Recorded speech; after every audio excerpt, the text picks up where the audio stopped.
भाई 8 बज गए, 8:05 हो गए, 8:10 हो गए, 8:30 बज गए। मैंने कहा चलो मेरे स्ट्रेस का अंत हुआ। पता चला टीम आके खड़ी हो गई। फिर स्ट्रेस में मैं, इधर बैठने वाले स्ट्रेस में कि एक प्रवचन और सहन करना पड़ेगा। हमारा लाइफ पूरी स्ट्रेस में ही चल रही।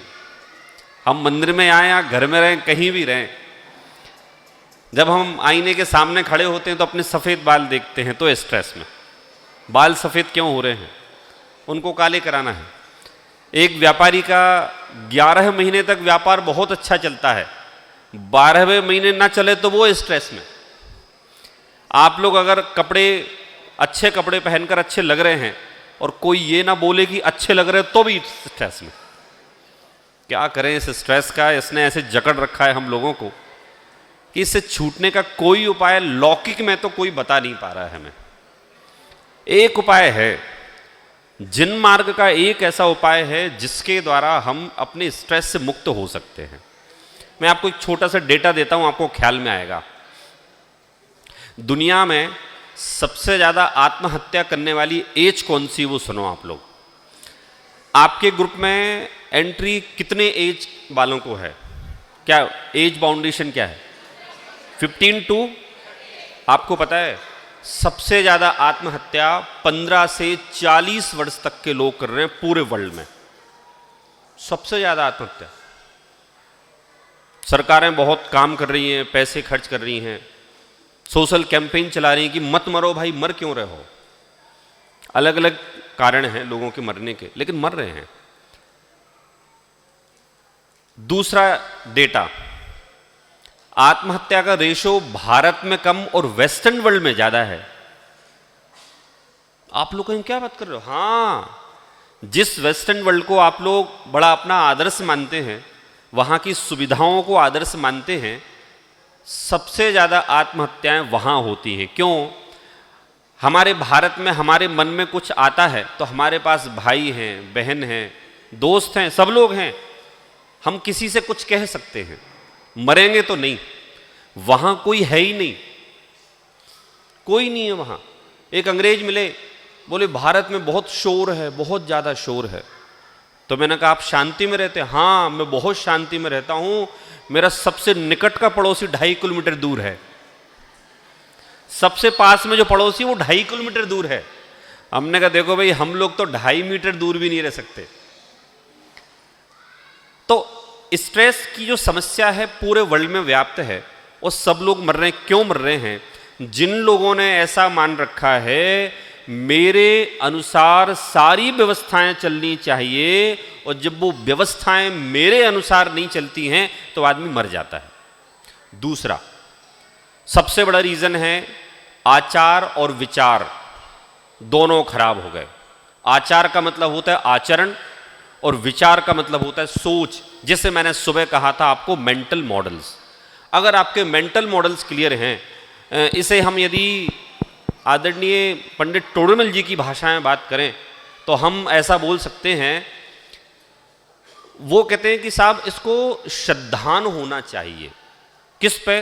वस्तु की व्यवस्था पर, तत्व की व्यवस्था पर विश्वास होना चाहिए। यदि श्रद्धान नहीं है तो ये सदैव स्ट्रेस में रहेगा। हमारा आज का टॉपिक है चरणान योग के द्वारा स्ट्रेस मैनेजमेंट। तो देखो भैया, ऐसा है कि मेरे को समय दिया गया है 9:15 तक। वैसे तो ऐसा है कि मैं दुकान पे आ गया, अब मैं 9:15 तक लूँ चाहे 9:30 तक, दुकान मेरी है। लेकिन फिर भी आधे घंटे में तो स्ट्रेस को समझाना संभव ही नहीं है। Then I will try to make you understand कि हम स्ट्रेस को कैसे दूर करेंगे। चरणान योग हमारा मुख्य बिंदु है। तो यहां 2 नंबर की स्लाइड पर लिखा हुआ है, जिनवाणी में 4 प्रकार के अनुयोग होते हैं। जिनवाणी को समझाने के हेतु 4 प्रकार के अनुयोग होते हैं। नाम याद है आप लोगों को? कौन कौन से बोलिए। ठीक है, इसमें से मुझे परिभाषा तीनों की नहीं बतानी, चौथे की बतानी है, चरणान योग। समय होता तो मैं वो ही बताता, लेकिन अभी चरणान योग की परिभाषा। चरणान योग क्या होता है? द्रव्यान योग का विषय भेद विज्ञान कराना है, और चरणान योग का विषय, द्रव्यान योग का विषय आत्मा है और चरणान योग का विषय शरीर है, क्रियाएं हैं। याद रखना, टोडेमल जी ने 8वें अधिकार में कहा है, चारों अनियोग जिनवाणिकी को समझने के हेतु समान रूप से उपयोगी हैं। लेकिन जब निश्चय नय की बात की जाएगी तो हम द्रव्यान योग से भेद विज्ञान की बात करेंगे। तो यहां टोडेमल जी ने लिखा है कि चरणान योग में हम व्यवहार नय की मुख्यता से बात करते हैं। तो अब आप लोग दिमाग में ये लगाना, हम चरणान योग की बात कौन से नय से कर रहे हैं? व्यवहार नय की मुख्यता से बात करने जा रहे हैं। वैसे भी स्ट्रेस में व्यवहार नय की सारी वस्तुओं से होता है और कोई वस्तु से नहीं होता। पीछे कौन से नंबर की स्लाइड निकली? अभी सेकंड निकली है, थर्ड निकाल लीजिए। आप लोग बस पढ़ेंगे, मुझे डिटेल में लेना था, डिटेल में नहीं ले रहा हूं, शॉर्ट में ले रहा हूं मैं। हाँ, चरणान योग का प्रयोजन निकाल लीजिए, स्लाइड नंबर है 4। चरणान योग का प्रयोजन है, चरणान योग में नाना धर्म के साधन निरूपित करके जीवों को धर्म में लगाते हैं। जो जीव हित अहित को नहीं जानते, हिंसादिक पाप कार्यों में ही तत्पर रहते हैं, उन्हें जिस प्रकार पाप कार्य को छोड़कर धर्म कार्यों में लगें, उस प्रकार का उपदेश दिया जाता है। आखिरी में देखिए क्या लिखा है, ऐसे साधन से कषाय मंद होती है और उसके फल में इतना तो होता है कि कुगति में दुख नहीं पाते किंतु सुगति में सुख प्राप्त करते हैं, तथा ऐसे साधन से जिनमत का निमित्त बना रहता है, वहां तत्व ज्ञान की प्राप्ति होना हो तो हो जाती है। अब यहां चरणान योग का प्रयोजन अध्यात्म से जोड़ा है। ये पूरा सेंटेंस आचार्य कल्प पंडित टोडेमल जी का है। उन्होंने लिखा है, चरणान योग का प्रयोजन इस जीव को बाह्य की पाप क्रिया से छुड़ाकर कषाय की मंदता कराकर तत्व ज्ञान में लगाना है। याद रखिए, उद्देश्य क्या है? बाहर की क्रियाओं को पालन करने का उद्देश्य भी तत्व ज्ञान की प्राप्ति है। तो मैं अभी जो बाहर की क्रियाओं की बात करूंगा आपसे, तो आप लोग ये दिमाग में रखिए कि बाह्य क्रियाओं की चर्चा भी तत्व ज्ञान की प्राप्ति के लिए है। ठीक है। अब हम लोग जब बात आती है कि ठीक है चरणान योग की बात करें, तो चरणान योग एक शब्द का प्रयोग करता है, शावक, है ना। 3 प्रकार के शावक बताए जाते हैं। शावक की परिभाषा दी है, तो हम सब लोग एक साथ एक परिभाषा पढ़ेंगे। पेज नंबर है इसमें, पीछे आई क्या? पेज नंबर कौन सा है?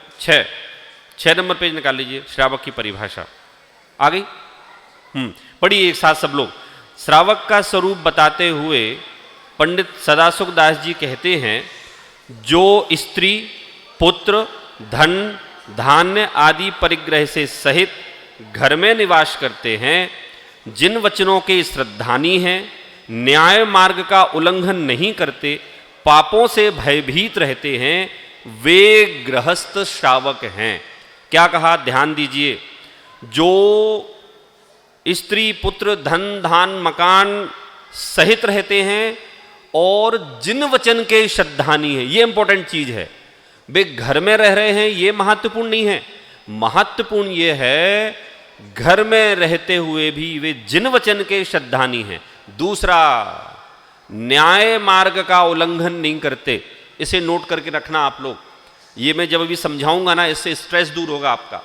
न्याय मार्ग का उल्लंघन नहीं करते। दूसरा, पापों से भयभीत रहते हैं। आप किसी ज्यादा पढ़े लिखे व्यक्ति से मिलोगे ना, ज्यादा पढ़े लिखे का मतलब कि जिसने बहुत सारी किताबें पढ़ी हैं फालतू की, तो वो क्या बोलता है कि क्या होता है पाप? पाप कोई नहीं होता। आपको जीवन मिला है तो इसको एंजॉय करो, आनंद करो। जिनागम बोलता है ऐसा नहीं। आप यदि पापों से भयभीत न रहे तो आप धर्म के मार्ग में नहीं लग पाएंगे, आप स्वच्छंद हो जाएंगे। तो ये गृहस्थ की परिभाषा है, श्रावक की परिभाषा है। श्रावक के 3 भेद होते हैं, आप लोग पढ़ते जाना, मैं यहां बताते जाता हूं। श्रावक के 3 भेद होते हैं। एक होता है पाक्षिक, दूसरा होता है नैष्टिक और तीसरा होता है साधक। अब आप लोग इनमें से लगाना कौन से हो, मैं परिभाषा बताना चालू कर रहा हूं।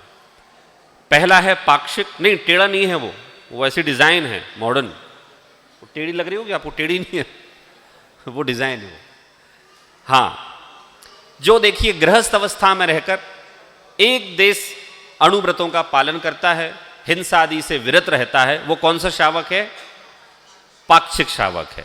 नैष्ठिक श्रावक जो होता है वो 11 प्रतिमाओं का पालन करने वाला, मतलब इसका नेक्स्ट वर्जन वो होता है नैष्ठिक श्रावक। और एक होता है साधक श्रावक। तो साधक श्रावक अर्थात जो अपने मरण के समय में नियम संयम पूर्वक समाधि धारण कर ले, उसे कहा जाता है साधक श्रावक। ये मैंने आपको साधारण परिभाषा बताई। अब हम सबसे ज्यादा चर्चा करनी है हमें कौन से श्रावक की? पाक्षिक की, क्योंकि हम लोग अपने आप को उस कैटेगरी में डाल सकते हैं, नैष्ठिक में तो नहीं डाल सकते। अब पाक्षिक श्रावक कैसा होता है तो देखिए क्या लिखा है इसमें, आगे की स्लाइड निकालेंगे तो पाक्षिक श्रावक जो सम्य दृष्टि होता हुआ सर्वप्रथम मध्य मास मधु 5 उदंबर फलों का त्याग करता है तथा अपनी शक्ति और सामर्थ्य को नहीं छुपाते हुए 5 पाप का स्थूल त्याग करने का अभ्यास करता है, वह पाक्षिक श्रावक है। क्योंकि गृहस्थपने में हिंसा का निवारण करना असंभव होने पर भी अहिंसा रूप परिणाम रखना ही पक्ष है। पक्ष क्या है? पाक्षिक मतलब क्या है? वो क्या बोलता है? यद्यपि हिंसा को सर्व प्रकार से दूर करना संभव नहीं है, तथापि मैं अपना आचरण जितना अहिंसक रखूंगा उतना तो मैं रख के रहूंगा। वो पक्ष है उसको। दूसरी बात देखो, आप लोग जिस एज में हो, जिस आयु में आप लोग हैं, तो अभी आप लोगों को दुनिया बहुत सारी देखनी है। आप लोगों का जो पाला है ना, बहुत सारे बुरे लोगों से पड़ेगा, अच्छे से तो पड़ेगा ही नहीं। क्यों नहीं पड़ेगा? अच्छे लोगों की संगति तो मिलना बहुत दुर्लभ है। बुरे लोगों से जब आपका पाला पड़ेगा तो उनका जो डेटा आप में ट्रांसमिट होगा वो आपको बदलने का प्रयास करेगा। लेकिन अगर आपने ये वाला मैं जो डेटा दे रहा हूं, इस डेटा में राइट क्लिक करके आपने इस डेटा को लॉक कर दिया, रीड ओनली कर दिया, जो सब यंग लोग हैं वो समझ रहे हैं, राइट क्लिक करो, लॉक कर दो और उसको कमांड देकर रीड ओनली कर दो। रीड ओनली मतलब anyone can come and can read my data but don't try to change the same। समझ गए आप? रीड ओनली कर दिया तो आप सेफ हो। लेकिन हमने पता क्या कर रखा है, हमारा तो ओपन सोर्स है, कोई भी आके हमारा डेटा बदल जाता है फटाफट। एक मूवी देखी, हमारा डेटा बदल गया, किसी से मिले हम, हमारा डेटा बदल गया। तो आप लोग यदि अपने डेटा को लॉक करके रीड ओनली नहीं करेंगे तो आपको कदम कदम पर डेटा चेंज करने वाले मिलेंगे, और ये डेटा चेंज करना ही सबसे खतरनाक स्थिति है। समझ में आई बात? तो श्रावक की बात हो रही है। ये श्रावक कैसा होता है? जो पाक्षिक श्रावक है, इसे पक्ष है। काय का पक्ष है कि साहब जितनी मैं हिंसा टाल सकूंगा टालूंगा। अब मैं आगे की बात करता हूं। ये जो श्रावक है ना, ये 8 मूल गुणों का पालन करता है। 8 मूल गुण कौन कौन से होते हैं जानते हैं आप लोग? मद्य, मांस, मधु, इनका त्याग, ठीक है, और बड़, पीपर, उमर, पाकर, कठुमर, इन फलों का त्याग। वो क्या कहलाता है? तो मेन ऊपर के 3 हैं, नीचे के 5 तो मेरे ख्याल से मैंने भी नहीं देखे खाए, वो उस समय चलते होंगे। एक शायद इसमें अंजीर आता है, इन 5 में से कोई एक अंजीर है, तो वो हम लोग नहीं खाते हैं। मध्य मास मधु। अब मध्य मास मधु की बात आती है जब, तो बोले हम तो लेते ही नहीं। ऐसा इसमें धर्म परीक्षा में नहीं, शावकाचार्य जी में क्वेश्चन किया है कि भाई जो जैन ग्रंथों को पढ़ने वाले हैं वो तो साहब मध्य माद मसू खाते ही नहीं, आप त्याग क्यों करा रहे हो? कितना बढ़िया उत्तर दिए, ध्यान से सुनिए। बोले हम जानते हैं ये लोग मध्य, मांस और मधु का सेवन नहीं करते, इसीलिए तो ये पढ़ रहे हैं, तथापि इसमें अतिचार जरूर लगाते हैं। तो हम उन अतिचारों को दूर करने के लिए इनका डिटेल में वर्णन करते हैं। मुझे देखो यहां आपको बिठा के खाना पीना नहीं सिखाना, मैं आपको ये बताना चाहता हूं, आप जाएंगे दुनिया में तो आपका दिमाग खराब करने वाले 100 लोग मिलेंगे। आपने यदि डेटा लॉक करना है तो आपको जनागम के डेटा को पहले पढ़ना पड़ेगा, फिर समझकर उसको लॉक करना पड़ेगा। तो हम जब खाने पीने की, भोजन आदि की बात करते हैं तो आजकल बड़े बड़े ऐड, जैसे डोमिनोज है, मैकडॉल है, तो वो पिज़्ज़ा बनाता है ना, पिज़्ज़ा, तो वो 2 मिनट पिज़्ज़ा डिलीवरी होती है। और आजकल जो ऐप चलते हैं उसमें आप बटन दबाओ तो वैसे तो भारत बहुत प्रोग्रेसिव है, वो ब्लिंकिट करके एक ऐप चलता ब्लिंकिट, तो आपकी कोई चीज़ खत्म हो गई हो घर पे, तो हमारे इंदौर में तो वो 6 मिनट में डिलीवरी कर देता है। तो एक बार मैंने मंगाई कोई चीज़, तो मैंने कहा भैया यहीं पीछे ही खड़े थे क्या?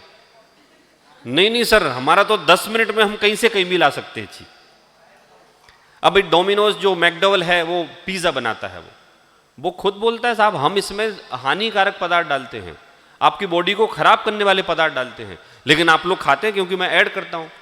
अब मैं आपको एक रहस्य बताता हूं, सुनो। मैकडॉवेल काय की कंपनी है? काय की कंपनी है? पिज्जा की। गलत जवाब। मैकडॉवेल पिज्जा की कंपनी नहीं है, रियल एस्टेट की कंपनी है। नेट पर चेक कर लेना आप लोग।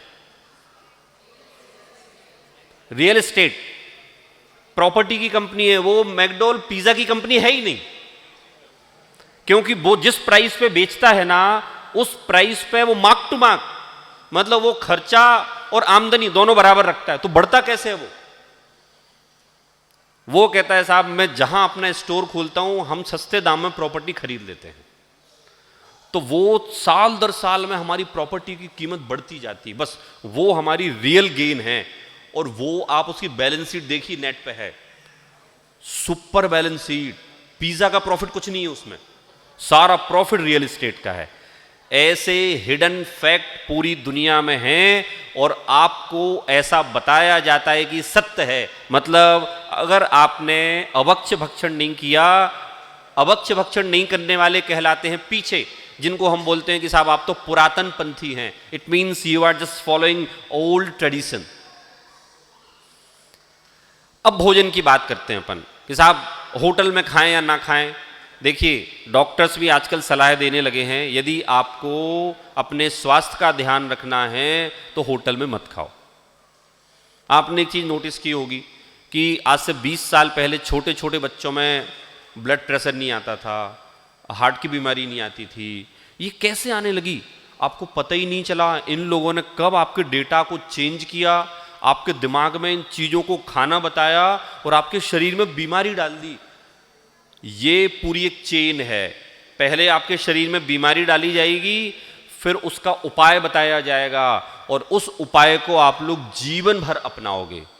9 साल के बच्चे को शुगर हो गई, अभी आया कल अखबार में। 7 साल के बच्चे को शुगर हो गई, उसे रोज इंजेक्शन लगाने पड़ेंगे।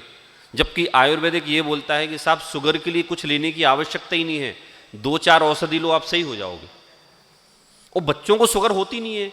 अब बच्चों को शुगर कैसे होने लगी, इसके पीछे कारण है स्ट्रेस। हम लोग कितने स्ट्रेस में हैं। बॉम्बे से कौन कौन है? बॉम्बे से ये सब बॉम्बे वाले हैं, ये बहुत स्ट्रेस में है। ये रहे ना रहे, मैं जब जाता हूं मैं बहुत स्ट्रेस में रहता हूं। बहुत टाइम टू टाइम चलते हैं, इतना टाइम टू टाइम मैं नहीं चल सकता। ये कहते साहब 6 बजे वाली लोकल 6 बजे आएगी, तो वो 6 बजे आ जाती है। और जो ये लोग स्टेशन पे दौड़ लगाते घूमते हैं, गिरते पड़ते, मतलब मैंने एक एक साथ 6-6 सीढ़ियां लांघते हुए इन लोगों को देखा है। वो मैं तो साइड में खड़ा हो गया, मैंने कहा ये बहुत स्ट्रेस में है भाई, वहां बहुत स्ट्रेस है। अब और हमारी लाइफ में कहां कहां स्ट्रेस है सुनिए आप लोग। पढ़ाई करते हैं आप लोग, पढ़ने वाले कितने लोग हैं? बहुत सारे होंगे। नंबर लाने का स्ट्रेस, नंबर लाने का स्ट्रेस है ना। अब मैं एक डेटा और बताता हूं, सुनो आप। दुनिया के 90% अमीर आदमी, they are not considered as intelligent in the way of degree. They are not considered as intelligent, you can not consider them.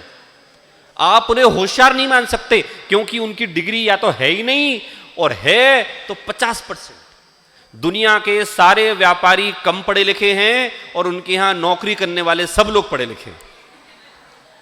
ये फैक्ट है, पता है आपको। मैं ये बोलता हूं, why are you taking so stress? आपको क्या बनना है? मालिक बनना है कि नौकर बनना है? If you just want to be become an employ, then you can do study and can take any kind of stress. And if you are willing to be honoured, then there is no need to take stress. देखो भैया, इसके बाद किसी के माता पिता मेरे को कॉल मत करना, पंडित जी क्या किया आपने, मेरा बेटा स्ट्रेस फ्री हो गया, पढ़ता ही नहीं, कहता है मैं तो मालिक बनूंगा। मैं एकदम सही बोलता हूं, सुनो ये जो पता है ये आपको हरफन मौला लोग जो दिखते हैं ना, पता है ये लोग ही कुछ करते हैं। क्यों करते हैं सुनो। जैसे आपने देखा होगा सचिन तेंदुलकर, जानते हैं सचिन तेंदुलकर? आप उसकी एक स्टडी करना पुराने मैच की, कि जब उस पर ये प्रेशर रहा कि मुझे टीम को जिताना है, तब तब आउट हुआ, पता है। जब उसको ये प्रेशर रहा कि मुझे 100 बनाना है, तब तब 99 पे आउट हो गया वो। कपिल देव की एक मूवी है 1984, मूवी देखते हैं आप लोग? सब देखते हैं? बहुत बढ़िया। पता है पहले मूवी देखते हैं, फिर मूवी देख के स्ट्रेस लेते हैं।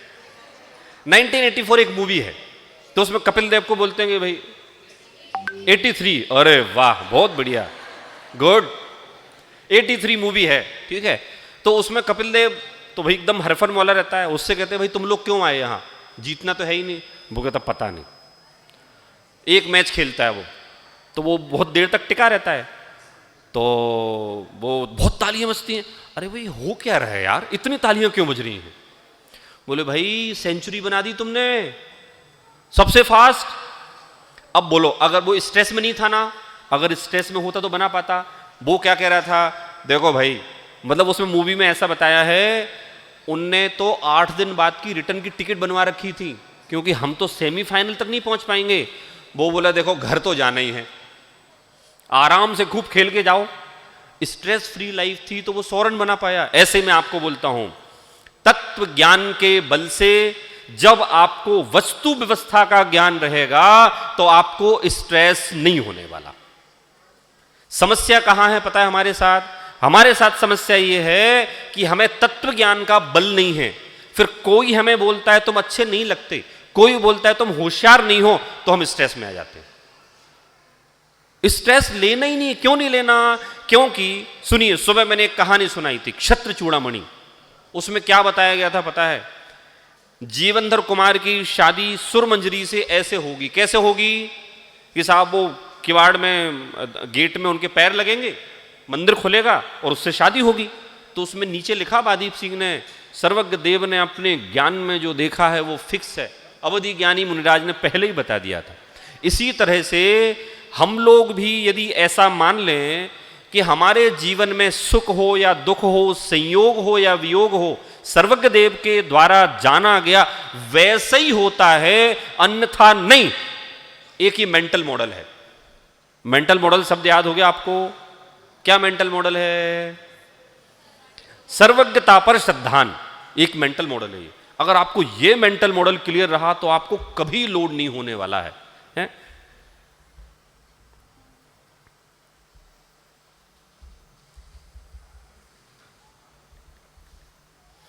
हाँ देखिए, तो पाक्षिक श्रावक की हम लोग बात कर रहे थे।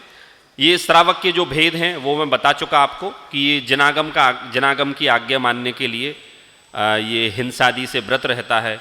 इसकी लेश्या भी जो रहती है नीचे के लेवल की रहती है।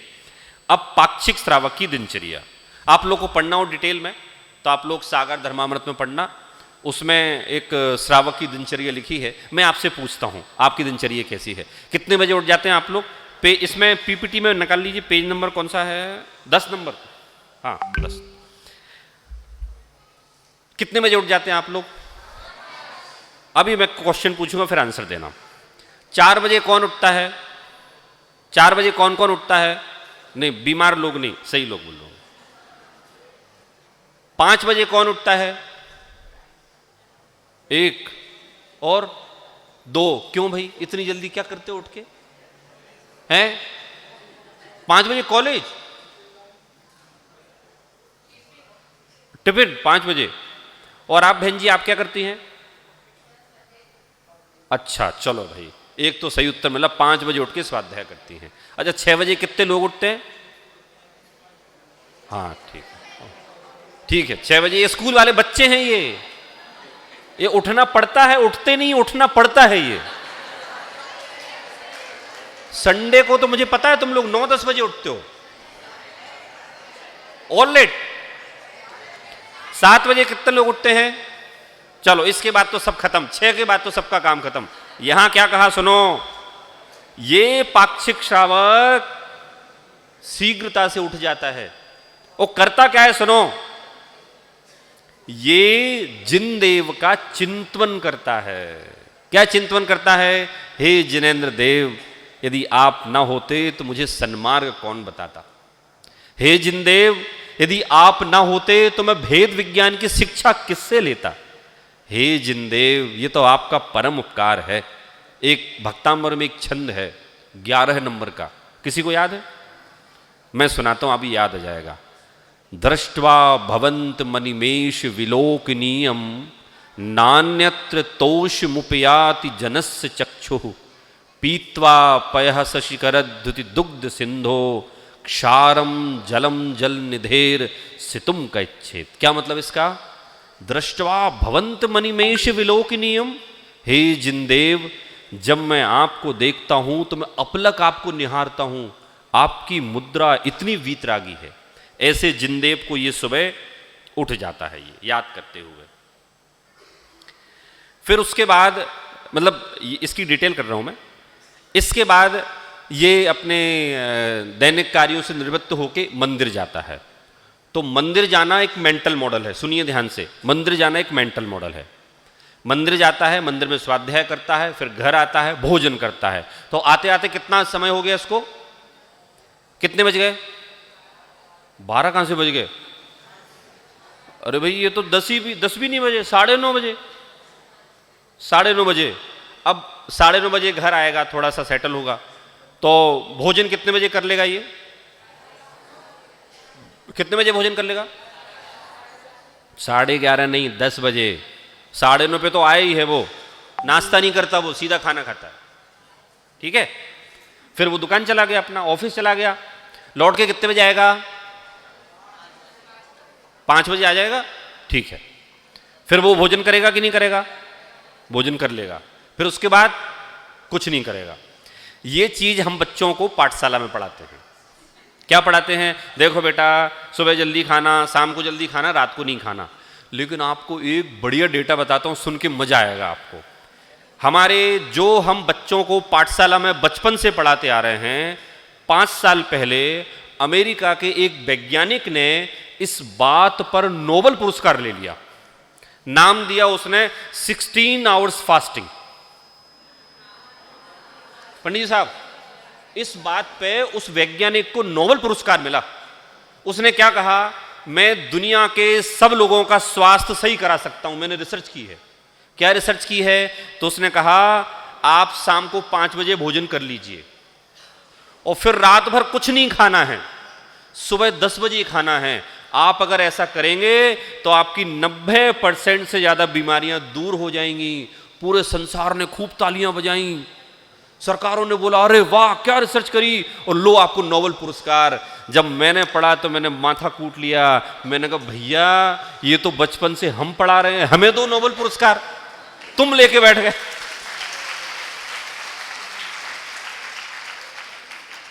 क्या करें, दुनिया को पता ही नहीं। दुनिया को नहीं पता अभी जिनागम में क्या क्या रहस्य हैं। मैं एक बात आप लोगों से सच बोलता हूं, पता है, I have read lots of books in my life. I have a big library in my house. मैं बहुत सारी किताबें पढ़ता हूँ, ना केवल जैन दर्शन की, अपितु अन्य किताबें बहुत पढ़ता हूँ। लेकिन आपको पता है, जिनागम को पढ़ने के बाद अन्य किताबों को पढ़ने पता कैसा लगता है? जैसे हमने अच्छी मिठाई खाई हो, बहुत अच्छी मिठाई खाई हो, और उसके बाद चाय पी जाए तो चाय कैसी लगती है? मजा नहीं आता। रख दो। हमारे यहां इंदौर में एक मिठाई मिलती है इंद्राणी करके, इंद्राणी नाम उसका है। कल आप लोग जाएं तो सराफा में बोलना इंद्राणी दे दो।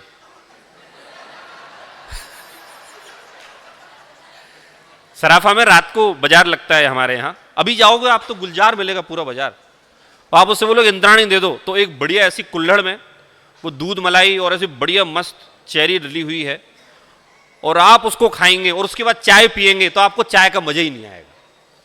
मैं ऐसे बोलता हूं, जिनवाणी के ज्ञान की तुलना हम कौन सी इंद्राणी से करें, कौन से इंद्र से करें, कौन सी मिठाई से करें? जिनवाणी के अध्ययन के पश्चात और कोई चीज पढ़ने में मजा आता ही नहीं। इसलिए आप लोग, आप सारे नए युवा हैं, आप लोग एक मेंटल मॉडल क्लियर कर लो। हम जिंदगी में सारी किताबें पढ़ेंगे लेकिन साथ में जिनवाणी भी पढ़ेंगे। and we will decide which one is best. I will adopt in my life. जो अच्छी लगेगी मैं गारंटी से देता हूं, हमारे जिनदेव का प्रोडक्ट ऐसा प्रोडक्ट है जो आपको अच्छा लगने ही वाला है।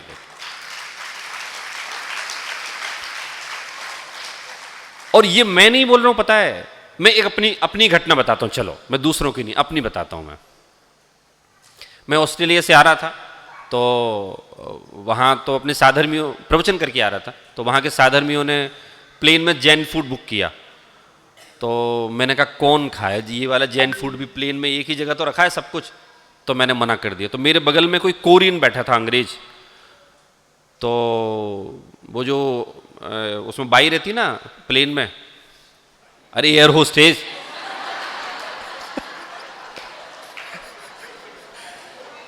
हाँ, तो वो बाई बोलती, sir sir are you sure you would not like to have this. मैंने हाँ मैं नहीं ले रहा हूँ। तो वो कोरियन जो बगल में बैठा था ना, वो फिलोसफर था, वो प्रोफेसर था वो। तो वो मुझे ऑब्जर्व कर रहा था वो। तो मेरे से बोला you just look like Jain. मैंने कहा yes I am Jain. No you look like more then Jain. क्या बोला वो? तुम जैन नहीं हो, जैन से भी आगे कुछ हो। तो इन लोगों ने एक वेस्टर्न वर्ल्ड ने एक शब्द निकाला, वीगन, है ना। वीगन जो है अच्छा शब्द है, वैसे अच्छी कंसेप्ट है। वहां गायों की बहुत हिंसा होती है, तो वो कहते हैं साहब इनकी हिंसा बचाने के लिए हम दूध ही नहीं पिएंगे। तो एक शब्द मैंने भी बनाया, आप लोग याद करना, कुछ टाइम बाद गूगल पे और चैट जीपीटी पे आ जाएगा। वो शब्द का नाम है jegan. Highest version of Jain is called jegan. नहीं आई बात समझ में क्या कहा मैंने? और ये गूगल पे और चैट जीपीटी पे आएगा। मैं सच बोल रहा हूं, मैं उनके डेटा बैंक में देने वाला हूं। मैं उनके डेटा बैंक पर डालूंगा, तो आप जब देखेंगे ना jegan what does it mean, add करना बहुत आसान है, आप लोग जानते हैं। मैं उनको डेटा बैंक में दे दूंगा, ऐड कर लेंगे वो लोग। तो आप लोग जब कोई पूछे क्या vegan, no I am not vegan, I am jegan. Jegan it means I am the highest version of Jain. Jain तो हुई, लेकिन I am the highest version of Jain. अब कैसे हम लोग हाइजेस्ट कैसे हैं साहब? अरे भाई, हम लोग बाहर का खाते नहीं, कोई पिज्जा खाते नहीं, कोका कोला पीते नहीं, सुबह चुपचाप नीचा मुंह करके खा लेते हैं, शाम को नीचा मुंह करके खा लेते हैं, किसी से लड़ते नहीं, कुछ कहते नहीं, अपने काम से काम रखते हैं। तो जो जिनागम के जिनदेव के द्वारा बताए गए उपदेशों का पालन करे वो जीगन कहलाता है। तो आप लोग अपने आप को क्या फील करते हैं, वीगन कि जीगन?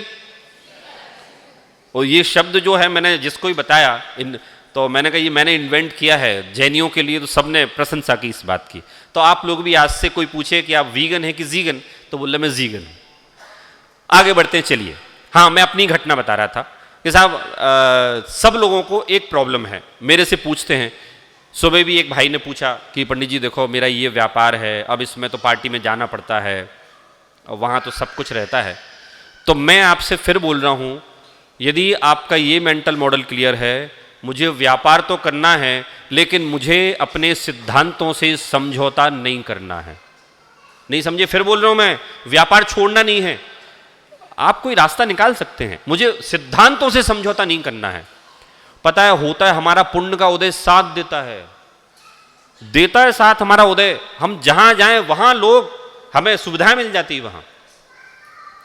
मैं भी देखो गृहस्थ हूं, यहां लिखा है ना कि गृहस्थ श्रावक जो होता है, मैं भी गृहस्थ श्रावक हूं। अब भाई पापी पेट को पालने के लिए मुझे भी कुछ तो करना पड़ेगा ना। तो फिर हम कॉन्फ्रेंसेज में जाते हैं, मीटिंग्स में जाते हैं। तो क्या करें साहब, मीटिंग में जाते हैं, वहां का भोजन तो लेंगे ही नहीं। तो लोग मेरे डेटा को कैसे ओवरराइड करते, मैं लॉजिक बोल रहा हूं आपको। देखो सौरभ जी, आप जैन हो, यहां का भोजन तो करोगे नहीं, तो जूस पी लो आप, जूस तो सही है। मैं कहा भैया किचन तो वही है, वही वो नॉनवेज बना रहा है, वही वो जूस बना रहा है। तो वो लोग मेरे डेटा को ओवरराइट करने की कोशिश करते हैं, लेकिन हमें तो गुरुदेव के प्रताप से हमने तो फाइल लॉक कर रखी है, कोई डेटा हमारे यहां कॉपी कर ही नहीं सकता। हां, कॉपी मतलब वो डाल नहीं सकता, मेरे पास से डेटा ले जाना चाहे तो ले जा सकता है। तो वहां कैसे करता हूं मैं सब लोगों को अपनी कॉमन चीज बताता हूं जहां जाता हूं, कि मैं अपने साथ एक झोला लेके चलता हूं। झोला समझ गए? अरे बैग, नहीं आप कल्पना करो, अच्छा पंडित जी वो दो उसमें वो लगी हों रिबन और वो एक झोला लेके चल रहे हैं। उस बैग में क्या सामान रहता है मेरा? दूध की पुड़ी, ड्राई फ्रूट्स, थोड़े से फ्रूट्स, और जो इंदौर में हमारी बहुत सारी चीज़ें मिलती हैं नमकीन नमकीन, तो घर पे बना के ले जाते हैं। 3 दिन का काम इतने में चल जाता है। दूसरा, मुझे एक साइंस का प्रिंसिपल याद है, हमारी बॉडी में 48 डेज का भोजन स्टोर है।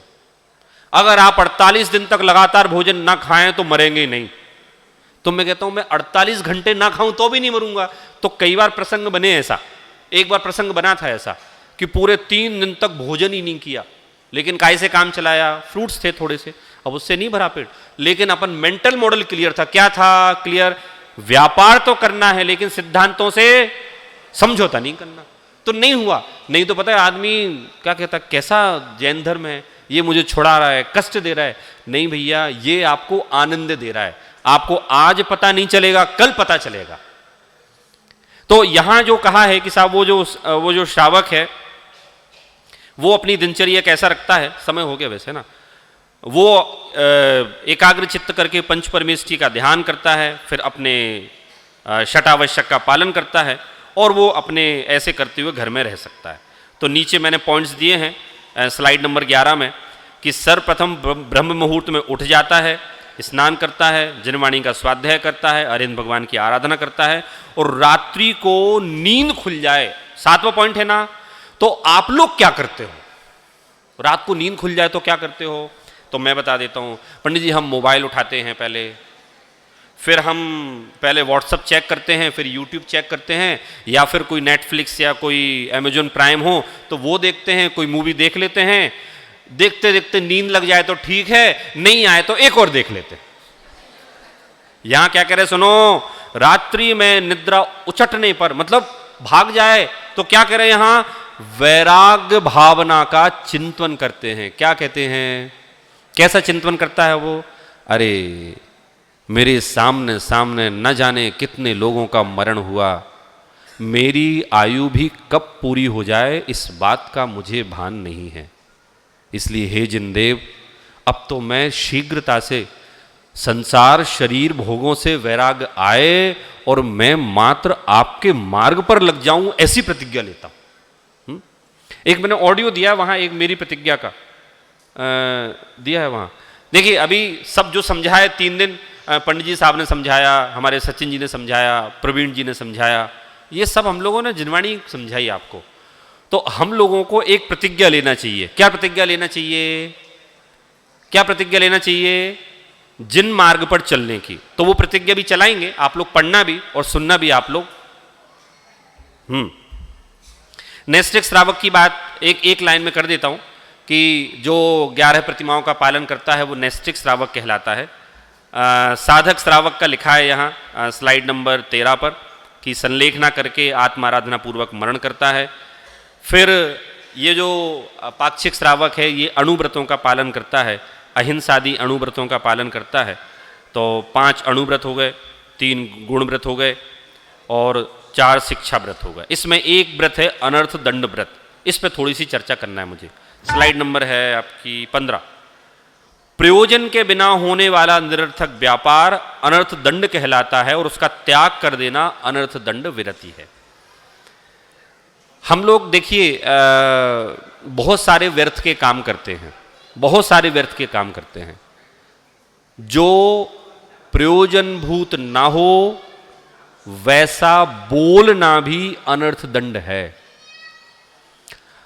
सदैव हमारे शब्द ऐसे होना चाहिए कि when we start to speak, so the people who is standing in front of us must be eager to listen what he is going to say.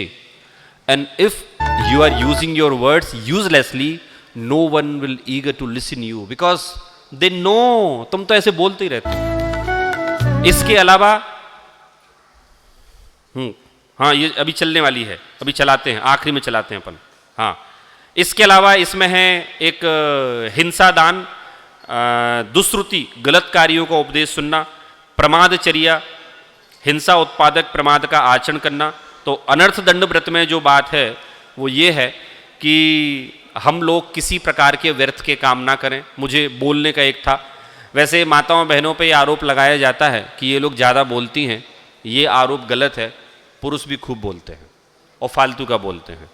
माताएं बहनें भी जो गंभीर रहती हैं वो गंभीर रहती हैं, और पुरुष जो गंभीर रहते हैं। इसमें कौन ज़्यादा बोलता है कम नहीं है। जिस तरह से एक पेपर बिना वज़न के उड़ता फिरता है, ऐसे ही जिसके दिमाग में जिनवाणी का वज़न नहीं रखा है वो व्यर्थ का वार्तालाप ऐसे ही करते हुए घूमता है। ठीक है, आगे लेते हैं अपन। श्रावक के 6 आवश्यक होते हैं। स्लाइड नंबर है 18। 6 आवश्यक में देव पूजा, गुरुपास्ती, स्वाध्याय, संयम, तप और दान, ये गृहस्थ के कर्तव्य हैं। और इसमें लिखा है षट कर्माणि दिने दिने। स्लाइड नंबर पीछे आप लोग कौन सी निकली? 18 निकली क्या? हाँ, 18 नंबर की स्लाइड में तो हमारे जो कर्तव्य हैं रोज करने योग्य। मंदिर कौन कौन रोज नहीं जाता? हाथ उठाओ, ईमानदारी से उठा देना। मंदिर रोज कौन कौन नहीं जा पाता? 1 2 3, बस वो सब जाते हैं। लग तो नहीं रहा मेरे को शकल देख के। अरे सब अपने वाले हैं। आप लोग हाथ उठाएंगे तो कोई आपको कमेंट नहीं करेगा। देखिए यहां लिखा है मंदिर जाना षट आवश्यक में आता। षट आवश्यक अर्थात 2 चीजों पर ध्यान देना चाहिए, स्वाध्याय और मंदिर जाना। संयम तो होगा ही होगा। क्यों साहब ये दोनों जरूरी क्यों हैं? क्या लिखा सुनिए ग्रंथ में। हे जिनदेव, मैं मंदिर आना मेरा कोई कर्तव्य नहीं है, मंदिर आने में कोई दबाव नहीं है, तथापि जब मैं आपकी मुख मुद्रा को देखता हूं तो मेरे अंदर आप जैसा बनने का उत्साह जागृत होता है।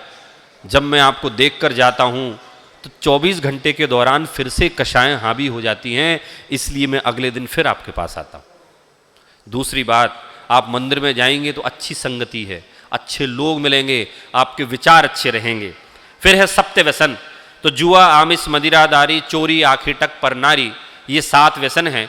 और जो भी दुनिया में अपराध हो रहे हैं इन 7 व्यसनों के कारण हो रहे हैं। जुआ खेलने के कारण एक फोन चलता था, जियोमी एक फोन चलता था ना पहले, 3-4 साल पहले, तो उसका मालिक लेस वेगस पहुंचा और उसने जुआ खेला तो पता इतना पैसा हार गया कि उसकी कंपनी बंद हो गई जुआ में। शराब के तो आप लोग रोज सुनते ही हैं, शिकार करना, चोरी करना, परिस्त्री रमण, ये सारे 7 व्यसन हैं, इनका त्याग कर देना चाहिए।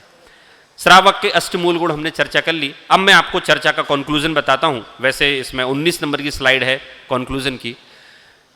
एक हमारा है चोरी करना। देखो मोदी जी जो आपके हैं ना, बहुत खतरनाक आदमी है ये। इनने क्या किया, इनने किसी पे कोई दबाव नहीं बनाया। पिछले 8, 9, 10 साल में इनने एक ऐसा सिस्टम बना दिया कि आपको टैक्स देना ही पड़ेगा। टैक्स देना ही पड़ेगा आपको, कुछ भी कर लो आप, भाई देना जरूरी है। सरकार कैसे चलेगी? हमारा जनागम पता क्या बोलता है, किसी दूसरे की गिरी पड़ी वस्तु को उठा लेना चोरी नहीं है, अपितु सरकार को टैक्स न देना भी चोरी है। अब मैं आपसे पूछता हूं, लोग डरते क्यों हैं? व्यापारियों की बीपी हाई क्यों हो जाते हैं? भाई इनकम टैक्स का लेटर आ गया है, जीएसटी वाला ना आ जाए। अगर वो जनागम के सिद्धांत को पालन करे, क्या पालन करे कि मुझे जितना ईमानदारी से टैक्स बनता है वो दूंगा, जीएसटी बनता है वो दूंगा, टेंशन ही नहीं होने वाली, पता है आपको, स्ट्रेस होने वाला नहीं है जनागम का। फिर जुआ, जुआ मतलब क्रिकेट पे लोग बैट लगाते हैं, हार जीत के लिए बैट लगाते हैं, वो नहीं खेलना। मांस प्रत्यक्ष रूप से तो खाना ही नहीं, लेकिन बाजार के ऐसे टॉफी, ऐसी चीजों को भी भक्षण नहीं करना जिनमें ये कंपोनेंट रहता है। तो ये जो श्रावक के मूल गुण हैं, ये ना केवल हमें हमारे स्वास्थ्य की दृष्टि से लाभदायक हैं, अपितु हमारी मानसिक स्वास्थ्य को अच्छा रखेंगे, जिसमें सबसे बड़ा कंपोनेंट है स्वाध्याय। अगर आप स्वाध्याय प्रतिदिन करते हैं तो प्रतिदिन करने का मैजिक बता रहा हूं, एक दिन में 2 पेज पढ़ें चलेगा, 2 पेज। 1 महीने में कितने पेज पढ़े जाएंगे? और 1 साल में, 1 साल में बोलो, अरे 1 साल में यदि हम 1 पेज पढ़ते हैं तो 365 इंटू 2 कितने हो गए? 720। 720 में समय सार 2 बार पढ़ा जा सकता है। फिर इसमें लिखा है कंक्लूजन में, special features of Jain code of conduct to reduce stress. मैं हिंदी में बता देता हूं इसको। यहां लिखा है जैन दर्शन ऐसा दर्शन है जो कि हमारे स्ट्रेस को, समस्या को उठने से पहले ही समाप्त कर देता है। जैन दर्शन के सिद्धांतों को न केवल हम लोग अच्छा मानते हैं, अपितु संसार के कई साइंटिस्ट इसको अच्छा मानते हैं। जैसे हम लोगों का वो है ना कि भाई रोज नहाना, तो हम लोग रोज नहाते हैं, क्यों नहाते हैं रोज? तो यहां लिखा है इसमें पीछे कि यद्यपि शरीर स्वभाव से अशुद्ध है, तथापि जिनदेव के परमात्मा के दर्शन करने हेतु, सामान्य सदाचार के पालन करने हेतु हमें प्रतिदिन स्नान करना चाहिए। तो इस तरह से कंक्लूजन में मैं आपसे कह सकता हूं कि चरणान योग, वैसे तो सारे अनुयोग हमारा स्ट्रेस दूर कर सकते हैं, लेकिन मैं चरणान योग की चर्चा आपके सामने लेकर आया हूं। तो चरणान योग की चर्चा से आपको ये पता चलेगा कि ये हमारे सदाचार को सही करता है, कषाय को मंद करता है, स्वास्थ्य को सही करता है और वस्तु व्यवस्था की स्वीकारोक्ति दिलाता है। हाँ, अब हम एक प्रतिज्ञा लेंगे। चलाइए पीछे वो पीडीएफ चला दीजिए और ऑडियो चलाइए। हाँ, क्या कहा है इसमें कि कुछ भी हो जाए, यहाँ बहुत सारी उपमाएं दी हैं ना, अग्नि ठंडी हो जाए, आसमां फट जाए, जमी फट जाए, लोग शत्रु बन जाएं, मेरे परिवार वाले मुझे छोड़ दें, तो भी हे भगवान, मैं आपके सामने खड़े होकर ये कसम खाता हूं, प्रतिज्ञा लेता हूं कि मैं जिन मार्ग को कभी नहीं छोड़ूंगा। तो शुरू की 4 लाइन आप लोग पढ़िए, प्रतिज्ञा ये वाली पढ़िए। हाँ, आज सर्वज्ञ के चरणों में झुका कर मस्तक, उम्र भर जिन मार्ग पर चलने की कसम खाता हूं।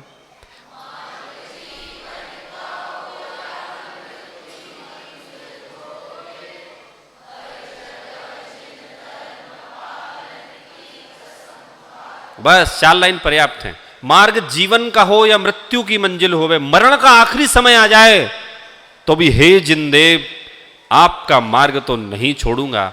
मैं आशा करता हूं मैं आज आप लोगों का स्ट्रेस दूर कर पाया जिनवाणी के माध्यम से।